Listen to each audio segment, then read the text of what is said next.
మట్టి పోయాలి. దేంట్లో పోయాలి మట్టి? దీంట్లోనా? తర్వాత ఇలా ఏమా? ఎందుకమ్మా ఇవి? చెట్లు పెరగడానికి కోసం. ఏం చేసావు చెట్లని? పెంచుకుంటా.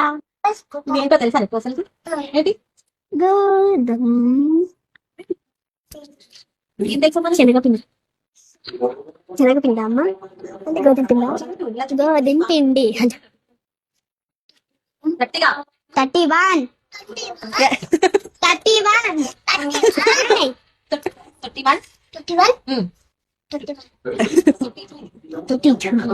33. 34. అయిపోయింది అంతే. చెప్పు మధ్యన నువ్వు స్కూల్ నుంచి వచ్చిన తర్వాత స్కూల్ నుంచి వస్తావు కదా